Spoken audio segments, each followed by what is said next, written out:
Olá, meus amigos e irmãos. Sejam muito bem-vindos a mais um estudo profundo da Palavra de Deus. Hoje, vamos mergulhar em uma das passagens mais chocantes e difíceis da Bíblia. Um relato que nos força a confrontar a dura realidade da desobediência e as consequências devastadoras que ela pode trazer. Estamos falando do cerco de Samaria.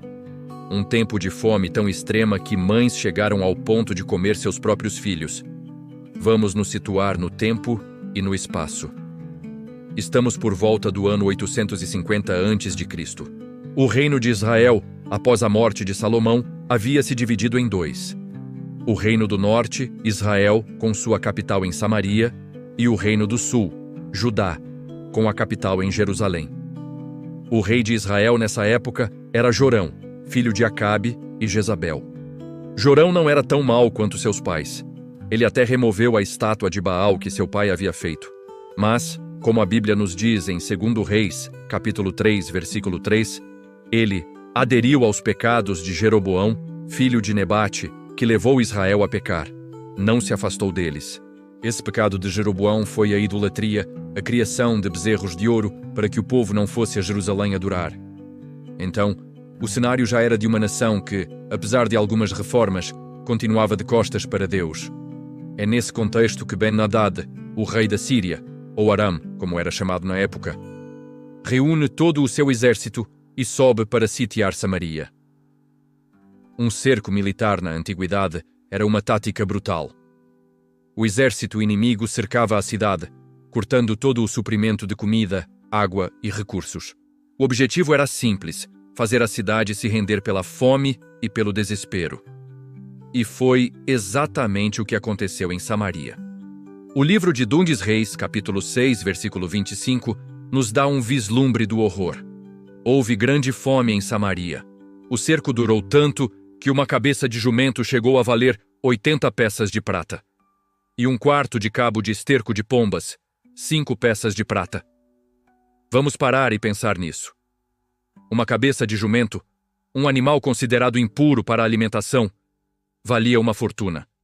E esterco de pombas, que alguns estudiosos acreditam que era usado como combustível ou, na pior das hipóteses, como alimento em meio ao desespero, também era vendido a preço de ouro. Isso nos mostra a total ausência de comida.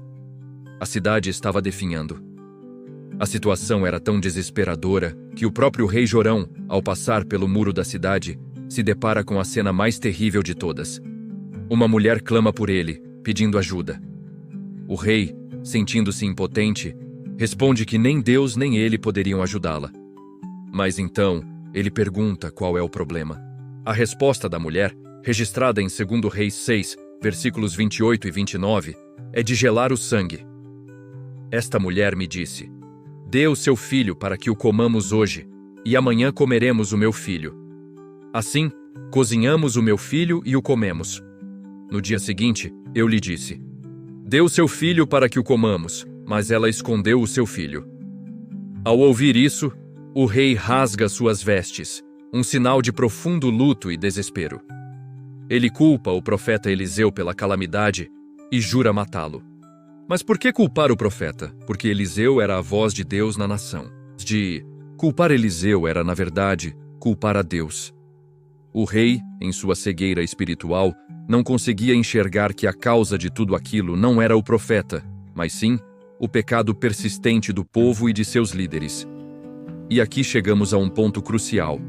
Essa tragédia não surgiu do nada, ela foi uma profecia cumprida. Séculos antes, quando Moisés entregou a lei ao povo de Israel no Monte Sinai, ele apresentou as bênçãos da obediência e as maldições da desobediência. Em Deuteronômio, capítulo 28, a partir do versículo 53, a advertência é assustadoramente específica. Por causa do sofrimento que o seu inimigo lhe infligirá durante o cerco, você comerá o fruto do seu próprio ventre, a carne dos filhos e filhas que o Senhor, o seu Deus, lhe deu. A fome em Samaria não foi um mero acidente da história ou apenas o resultado de uma estratégia militar. Foi o cumprimento literal e terrível da palavra de Deus sobre as consequências da rebelião. Israel havia quebrado a aliança. Eles adoraram outros deuses, ignoraram os profetas e viveram em injustiça.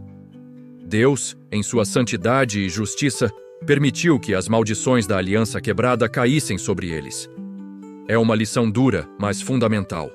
A desobediência a Deus sempre gera consequências. A reação do rei Jorão, de culpar o profeta, é um retrato perfeito do coração humano que não quer assumir a responsabilidade. É mais fácil apontar o dedo para Deus ou para seus mensageiros do que olhar para dentro e reconhecer o próprio pecado. Quantas vezes, em nossas vidas, quando enfrentamos dificuldades, nossa primeira reação é perguntar: por que Deus? Em vez de: Deus, o que o Senhor quer me ensinar com isso? Onde eu errei? Mas, meus amigos, a história não termina em desespero. Mesmo no meio do caos e do juízo, Deus mostra sua misericórdia e seu poder soberano. Enquanto o rei planeja matar Eliseu, o profeta, cheio do Espírito de Deus, declara uma profecia inacreditável. Em 2 Reis, capítulo 7, versículo 1, Eliseu diz: ouçam a palavra do Senhor.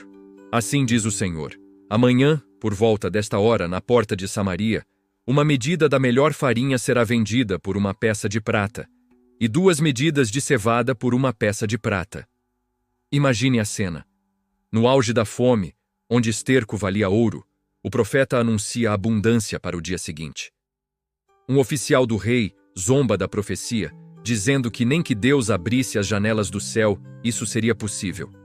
Mas a palavra de Deus não falha. Naquela mesma noite, Deus faz o exército sírio ouvir o som de um grande exército se aproximando. Eles entram em pânico, pensando que Israel contratou os hititas e os egípcios, e fogem desesperadamente, deixando para trás todo o acampamento. Tendas, cavalos, jumentos e, o mais importante, toda a comida.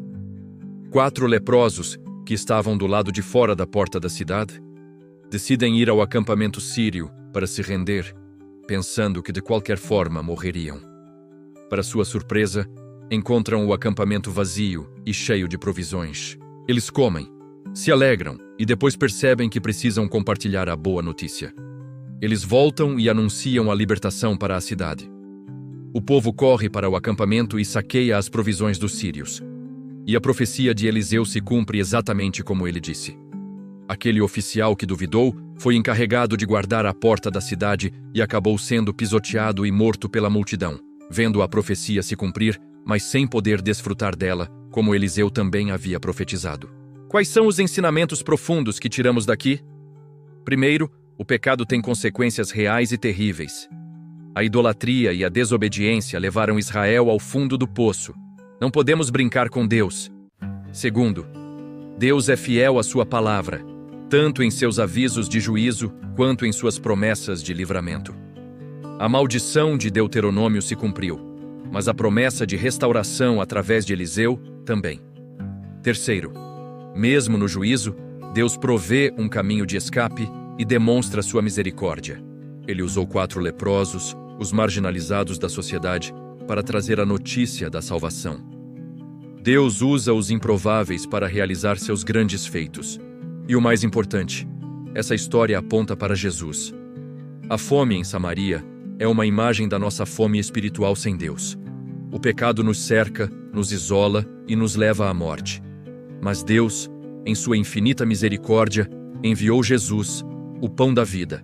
Em João 6,35, Jesus diz: eu sou o pão da vida. Aquele que vem a mim nunca terá fome. Aquele que crê em mim nunca terá sede. Jesus é a nossa provisão.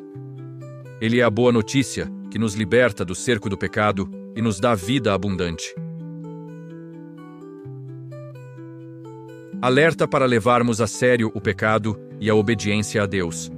E esperança para sabermos que, não importa quão desesperadora seja a nossa situação, o nosso Deus é um Deus de milagres, que pode transformar a fome em fartura e a morte em vida, da noite para o dia. Confie na sua palavra, creia em sua promessa. Obrigado por me acompanhar nesta jornada profunda pela palavra. Se este estudo tocou seu coração, deixe seu like, compartilhe com alguém que precisa ouvir essa mensagem e se inscreva no canal para não perder nossos próximos vídeos. Que Deus te abençoe abundantemente. Deus acima de todas as coisas para cima.